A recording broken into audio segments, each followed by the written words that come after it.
Obrigado, meu Deus, pela minha segunda vida. Obrigado pela missão.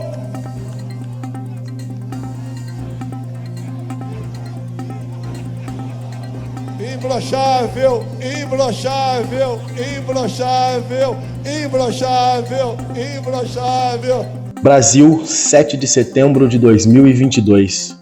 Coloque na sua agenda aí, dia 7 de setembro, às 13 horas, em frente ao totem ali na Marginal, que está escrito Sorocaba do Senhor Jesus, a maior marcha para Jesus do interior do país. Sorocaba, 7 de setembro de 2023.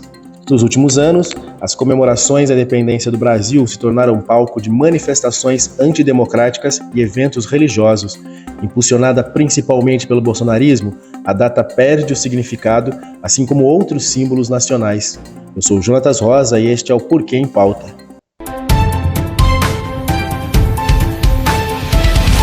Porquê em Pauta, a notícia para você ouvir. 7 de setembro marca a data da independência do país. Este foi um passo importante para nos consolidarmos como uma nação independente. O ano era 1822, quando Dom Pedro I declarou a independência nacional, dando início ao fim de séculos de domínio europeu. Apesar disso, foi preciso ainda 2 anos para que Portugal reconhecesse que o Brasil era um país independente. O fato histórico trouxe mudanças significativas na política, na economia e também na formação social e cultural do Brasil. 201 anos depois, as comemorações deram lugar ao extremismo de direita e também ao discurso religioso e conservador.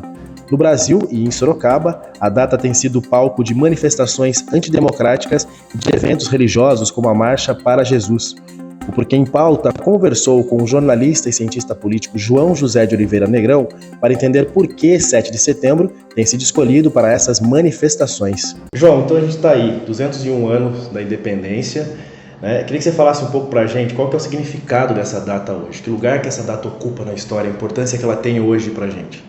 Olha, ela tem um duplo significado, ou até triplo, mais de 3 até, né? Para o país, para a história do país, é um marco importante, né, no sentido da autonomia e da própria configuração do Brasil como um país autônomo, né, um país, vamos dizer assim, dono do seu próprio destino, né?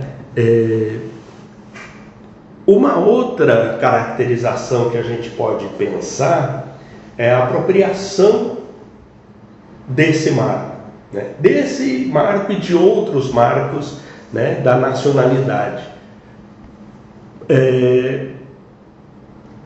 Tanto os setores mais progressistas quanto os setores mais conservadores disputam o significado, né, do 7 de setembro, disputam o significado da bandeira, disputam o significado dos símbolos da nacionalidade, né, em perspectivas distintas, evidentemente, né? Se a gente pegar os últimos 4 anos, que a gente teve um governo de tendências claramente neofascistas, a gente ouviu um tipo de apropriação desses símbolos, né, dessa nacionalidade, desse nacionalismo, que é,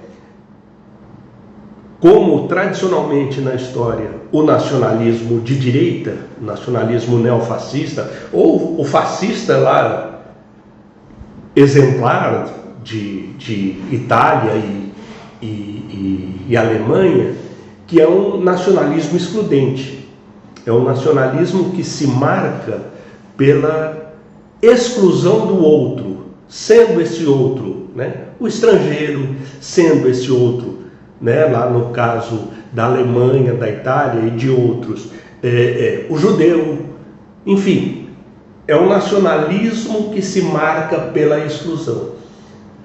Na América Latina, nós temos uma outra tradição histórica de nacionalismo, que é um nacionalismo de libertação nacional, que dá para a gente caracterizar como sendo um nacionalismo mais progressista, mais de esquerda, que marca, né, ou que tenta marcar um rompimento com o processo colonial, Então, quando a gente fala de nacionalismo, principalmente nós que estamos na América do Sul, na América Latina, temos que levar em conta, eu acho, que não há um nacionalismo. Você tem o nacionalismo fascista excludente que subjuga, que subestima o outro, e você tem um nacionalismo que a gente pode dizer que é progressista, que é esse nacionalismo de libertação nacional, que é uma característica forte do nacionalismo latino-americano.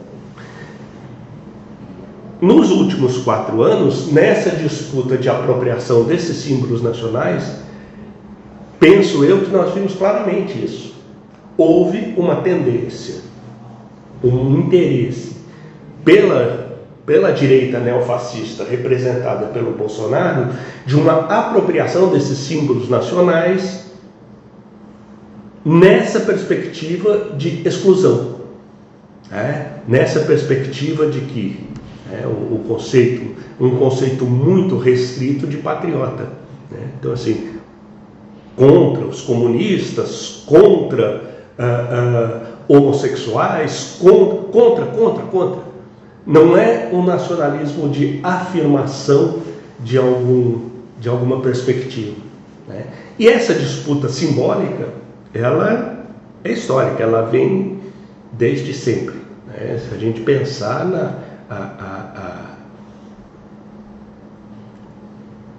no final dos anos 60, na Copa de 1970, havia uma disputa de apropriação simbólica da seleção brasileira. Então, todos esses símbolos, eles tradicionalmente na história vêm sendo palco de disputa de significação. Você está falando aí desses últimos anos que a gente teve, o Bolsonaro usou bastante o 7 de setembro como palco de manifestação antidemocrática. Então, ano passado a gente tem aquele ato vergonhoso dele puxando o imbrochável, transforma isso numa grande piada. Por que especificamente essa data escolhida? Por que você acha que eles buscam uma data como o 7 de setembro para usar para ser palco desses movimentos antidemocráticos, João? Olha, primeiro porque é tradição atividades populares no 7 de setembro. Desfiles militares, desfiles escolares, desfiles. O Getúlio Vargas usava muito isso, os grandes desfiles. Então, é uma data bastante marcante, festiva, tem toda a festa. Mas para essa disputa, porque, inclusive, os dois setores vão para a rua. Os setores, vamos dizer, grosso modo, mais progressista ou de um nacionalismo mais excludente, os dois vão para a rua. Um tentando marcar a festa popular da autonomia do país, da caracterização do país enquanto um ser autônomo responsável por pelos seus próprios destinos, enquanto esse setor mais à direita marcando essas exclusões seguidas, significativas quer dizer, não é um país para todos, é um país de alguns. Agora, João, vou falar um pouquinho aqui de Sorocaba, Sorocaba acaba não sendo muito diferente disso. O 7 de setembro do ano passado foi palco da Marcha para Jesus. Esse ano o evento vai se repetir, o principal garoto propaganda disso é o prefeito Rodrigo Manga. E o Manga tem essa linha bolsonarista, tem essa linha da extrema-direita também, tem essa linha do discurso religioso e moral. Você vê problemática em se usar o 7 de setembro como palco para um evento com a Marcha de Jesus, por exemplo, misturar essa questão religiosa com a questão de Estado, com a questão do que é as datas importantes para a gente? Vejo sim. Acho que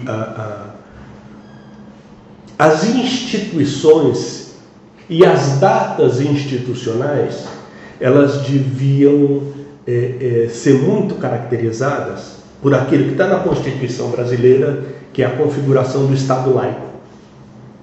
Então, qualquer tipo de atividade que junte símbolos nacionais com alguma festa religiosa, seja ela qual for, no meu modo de entender, eu não diria que agride, mas de alguma maneira cria uma certa tensão com essa característica constitucional do Estado laico, né? Porque, de novo, a gente tem, as religiões são muito fortes nisso, né? E não estou aqui me especificando nenhuma delas, né? Nenhuma vertente do cristianismo, mas toda religião, ela de alguma maneira, até como marca de se consolidar, ela tem um grau de exclusão, né? Os aderentes àquela religião estão sempre melhores do que os outros, interpretam melhores do que os outros, embora a gente tenha muito discurso, né, do diálogo interreligioso e tal, mas se a gente pegar todos os livros religiosos, sempre tem ali alguma marca de que, né, aquele grupo é o escolhido, é o mais próximo, é o que interpreta melhor. Então, quando a gente faz essa caracterização, ainda que isso não seja muito explícito, mas a gente está trabalhando com exclusões, né? Então, se é uma festa de uma determinada interpretação do cristianismo, não é uma festa dos outros. E é um evento pensado para uma data específica, que tem objetivos específicos, né, João? Objetivos específicos de certa maneira, articular, né? Porque isso é uma característica interessante e um pouco diferente do neofascismo em relação ao fascismo clássico, né? Que inclusive tinha um pouco de distanciamento de religiões, porque tinha algumas interpretações, né? Enfim, mais clássicas, interpretações religiosas às vezes da antiguidade, de símbolos mais da antiguidade, né? Então, assim, no fascismo italiano era Remo e Rômulo, fundação, a loba que alimentou, né? No nazismo, no fascismo alemão, era também a antiguidade do povo ariano, certos símbolos que não estavam muito ligados às religiões contemporâneas, né? E aí eu vejo que, assim, é sempre uma tentativa dessa articulação. O neofascismo, ele se apropria de alguns elementos religiosos, né? Então, assim, é claro, hoje, por exemplo, dentro do neofascismo, a aliança entre setores fundamentalistas religiosos, né? Seja entre os evangélicos, seja entre os católicos, né? Com esses grupos de extrema direita e, inclusive, também, diferentemente do fascismo clássico, com uma política econômica de caráter neoliberal, né? Porque se o fascismo clássico tinha lá esse nacionalismo excludente, o neofascismo, embora no discurso até, né, tem lá coisa, a nova ordem mundial, estão, né, mas no fundo, se a gente pegar, por exemplo, na nossa experiência prática aqui, a política econômica bolsonarista não foi nada diferente do que manda o receituário neoliberal. Nada. Tanto que nós tivemos, né, um neoliberal como Paulo Guedes, senhor absoluto da economia. Aí você falou um pouco já, João, dessa questão da apropriação dos símbolos culturais, como a bandeira, símbolos nacionais, como a questão da bandeira, as cores, verde e amarelo, acabam ficando associadas a esse tipo de política, a esse tipo de pensamento. Como é que você vê esses últimos anos, isso principalmente feito pelo bolsonarismo, e como é que você analisa isso agora com essa transição de governo, que a gente reelege o Lula, tem essa guinada mais democrática, talvez, nesse momento? Como é que você vê essa situação agora, assim, pra gente? Eu vejo assim, os símbolos nacionais e vários outros símbolos, né? Eles são significados em disputa.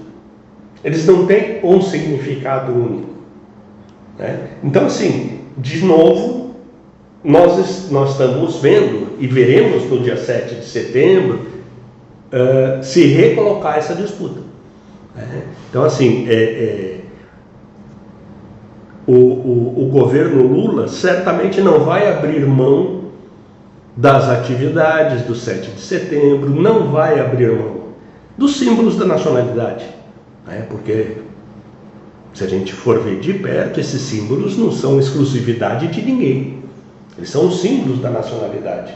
E esse significado, essa disputa de significado vai se recolocar novamente, né? A ideia era um Brasil da reconstrução, a ideia do Brasil para todos, em contraposição àquele outro Brasil que era o Brasil da exclusão, né? Trabalhando com os mesmos símbolos, com a bandeira, com o verde e amarelo, porque isso também está muito marcado, né? No consciente e no inconsciente da população brasileira. Há essa identificação, né, com as cores, com a bandeira, né? As pessoas, elas, de alguma maneira, elas têm as suas emoções provocadas, né, por esses símbolos. E de novo se recoloca, porque é cambiante a interpretação, né? Ela não é um dado de uma vez por todas. A bandeira é um símbolo de um nacionalismo, mas qual nacionalismo? Desse nacionalismo excludente ou dessa tradição latino-americana de um nacionalismo progressista e de libertação nacional? São dois que se exprimem no mesmo símbolo. Então, de novo, a gente tem essa disputa simbólica, como tem disputa simbólica em várias outras coisas, né? Então, por exemplo, porque é muito engraçado isso, né? Eu lembro da eleição do Bolsonaro, porque a família, o cara vinha de 4 casamentos, o adversário dele tinha um casamento só, né? O cara, 4 filhos de 3 ou 4 mulheres diferentes. O adversário dele, que era pintado, né, como comunista, o que ia destruir a família, uma família assim, família do Haddad, nada mais tradicional e careta do que, né, um casamento longo, filhos sempre juntos. Interessante você falar isso, João, porque tem vários momentos, né, esse é um exemplo, vários momentos que o discurso do nacionalismo, o discurso da moral, dos bons costumes, são extremamente contraditórios com quem está praticando esse discurso. E como é que isso convence uma massa tão grande de pessoas, João? Porque pela repetição, pelo esforço, até pelos demônios já plantados, vai se criando isso. Então, assim, há quanto tempo que se fala que o comunismo é contra a família, que o comunismo quer tirar os nossos filhos, né? Que quer ser, confundindo Marx com Platão, né? Quem tinha a proposta de tirar os filhos da família para ser educado pelo Estado era o Platão, não era o Marx, né? Mas isso, há quanto tempo que isso vem sendo batido, né? Então vai se criando, e as pessoas muitas vezes se pegam mais no discurso do que nessa prática, né? Por exemplo, família. Então assim, a esquerda Porque depois assim você faz lá também um emaranhado discursivo, e assim, comunismo já vira a esquerda, né? Toda a esquerda é comunista, e a esquerda quer destruir a família, a esquerda quer destruir a tradição, a esquerda. E quando você olha, né, é que isso exige às vezes um afastamento, né? Então assim, o cara está falando lá em família, em honestidade, né? Outra coisa louca, a gente fala muito da questão moralista, né? Mas outra coisa doida, que era do discurso do Bolsonaro, a coisa precisamos de diminuir o Estado, precisamos... Pô, ele e a família nunca tiveram um pé na iniciativa privada. Nunca tiveram uma carteira assinada na vida. Né? Nunca, porque o Bolsonaro, desde cedo, militar, depois quando foi sutilmente expulso do exército, virou parlamentar. E os filhos, desde muito cedo, entraram na carreira política parlamentar também. Então, assim, precisamos diminuir o Estado, precisamos de políticos de família, quer dizer, é um cara que não é família, né? Porque, segundo a história, inclusive, todos os casamentos são desfeitos, porque tem outra mulher antes do casamento desfeito. Tem filhos com diferentes mulheres e nunca trabalhou na iniciativa privada, né? Não tem carteira assinada.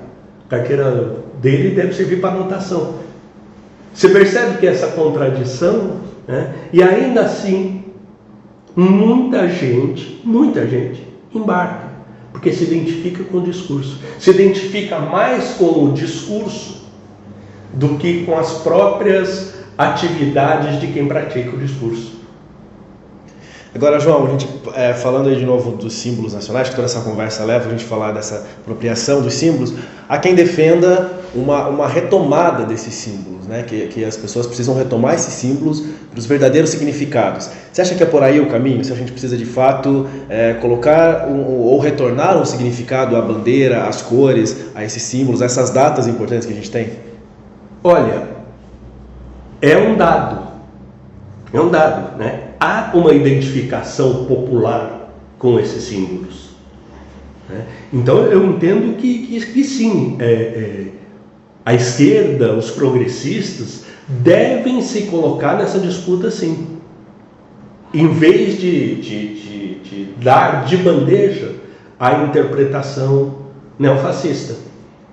Esses símbolos são a história da camisa da seleção. Não dá para dizer que quem usa a camisa da seleção é bolsonarista, embora isso tenha ficado muito demarcado nesse último período. Que as pessoas ficaram com vergonha, muita gente ficou com vergonha de usar a camiseta, não quis usar durante a Copa. Para não se identificar como bolsonarista.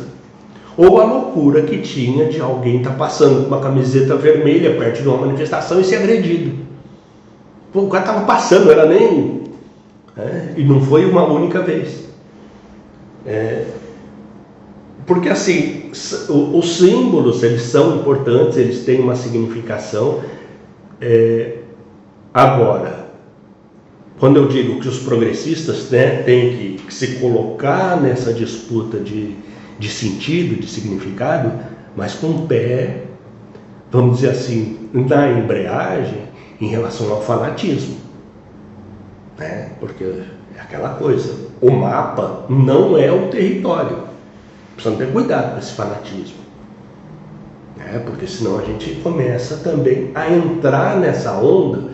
Porque veja, os fascismos de maneira geral, os autoritarismos de maneira geral, sempre fizeram muita questão dos uniformes,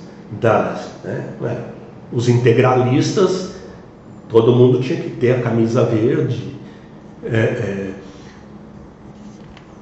a juventude hitlerista, Mussolini.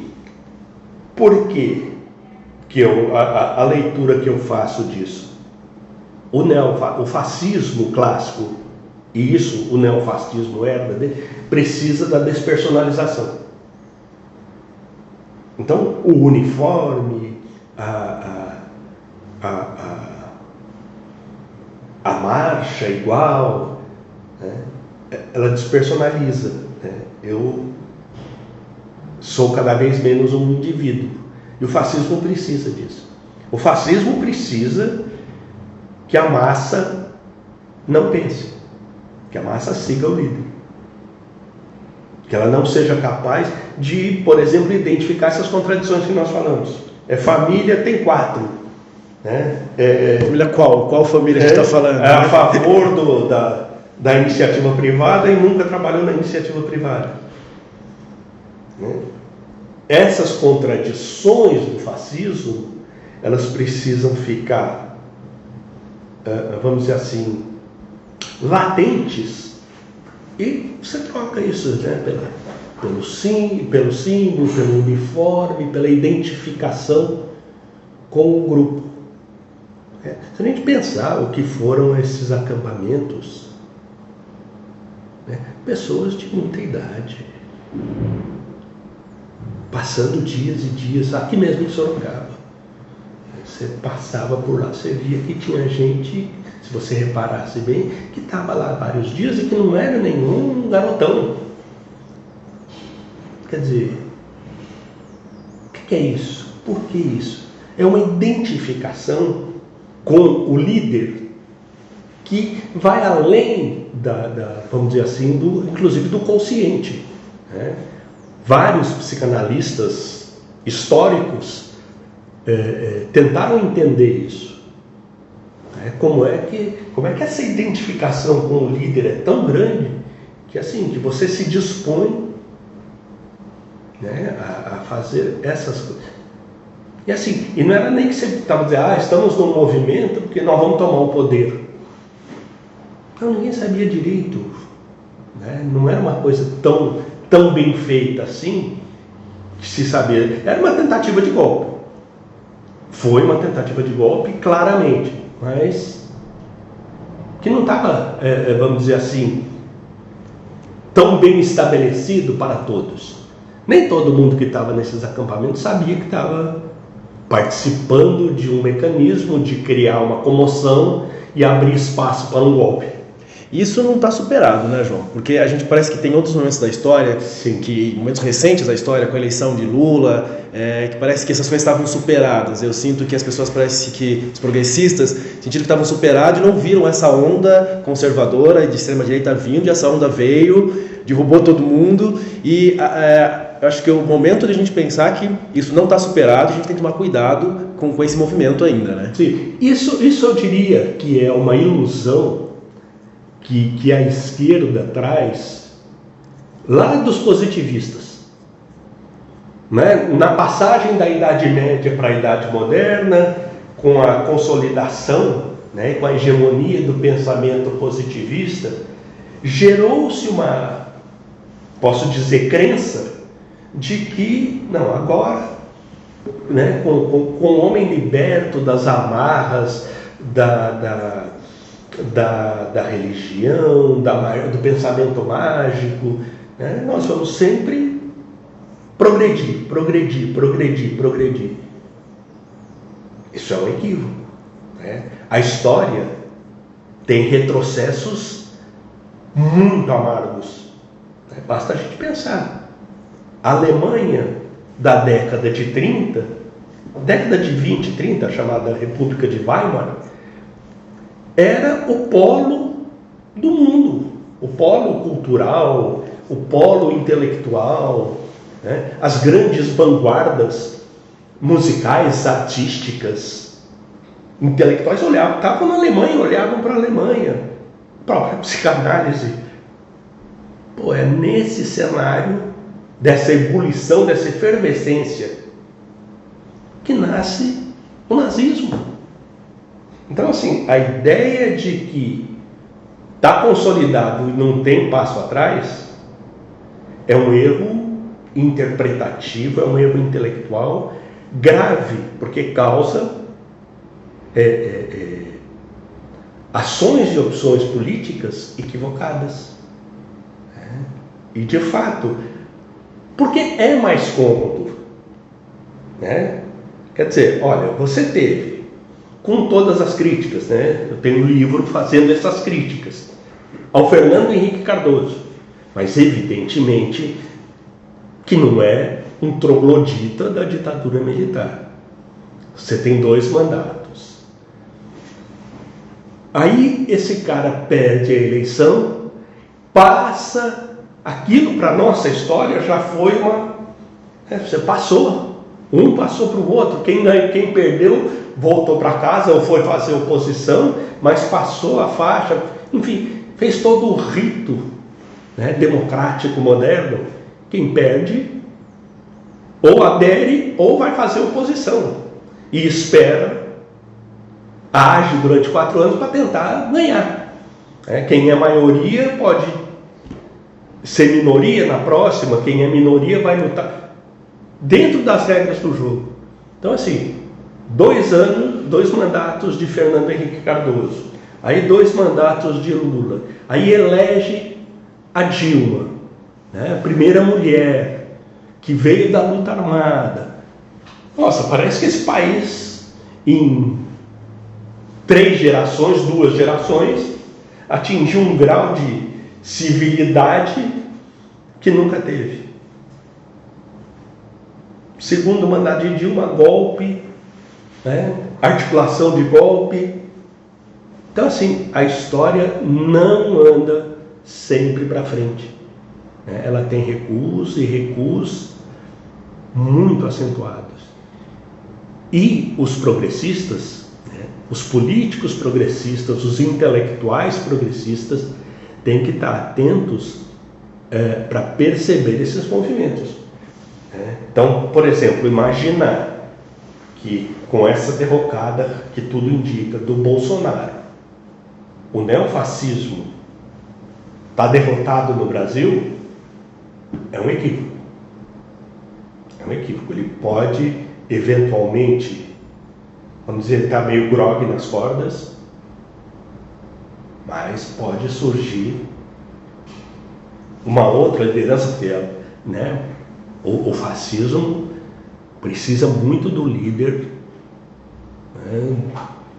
Ele não tem, mais até do que a política progressista, que pode eventualmente ter vários líderes, né? O fascismo precisa de um líder único catalisador, e ele pode aparecer.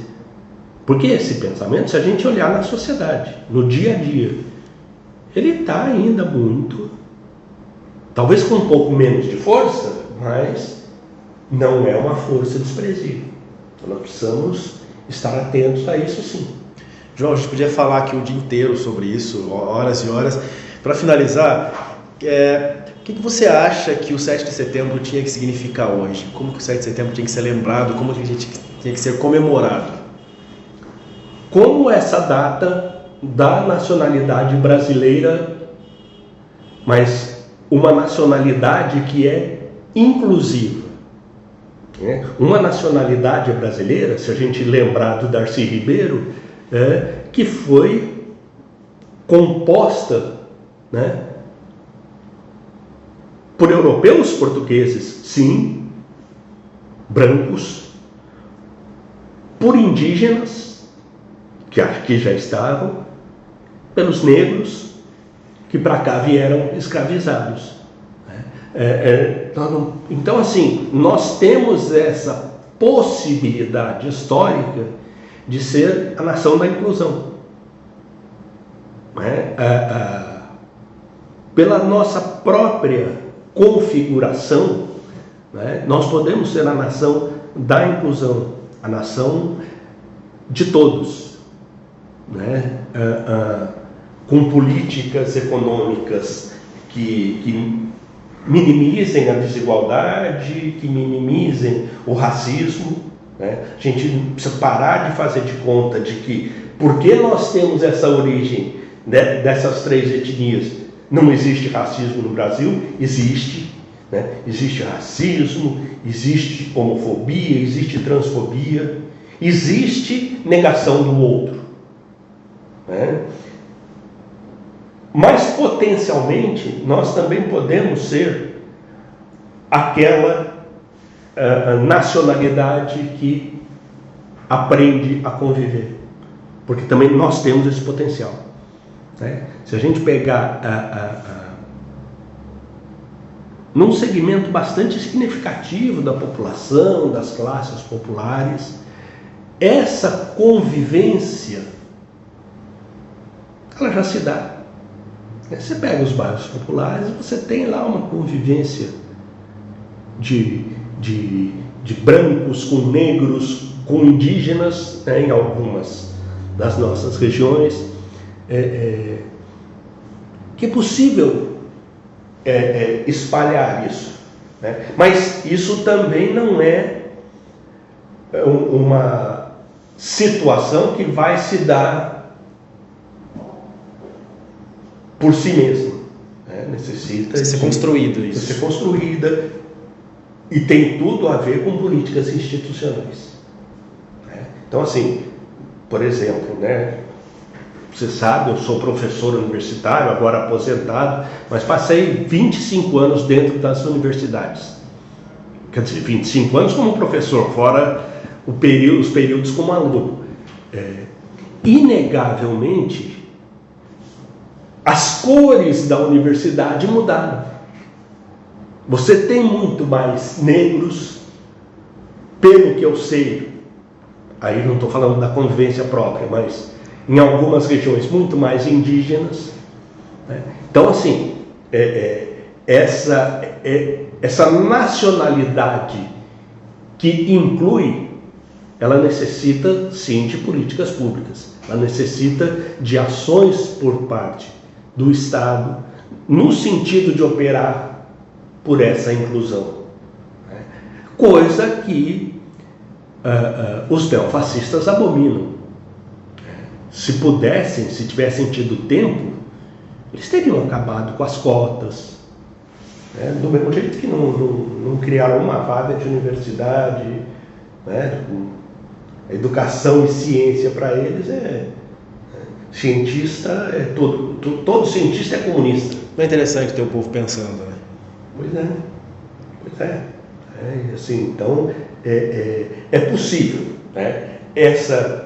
O Brasil tem essa potencialidade, né, de ser uma nação inclusiva, né, de ser um povo inclusivo. Mas isso, assim, não adianta ficar esperando que isso se dê mecanicamente. Nós necessitamos, sim, de políticas públicas, né, que sejam...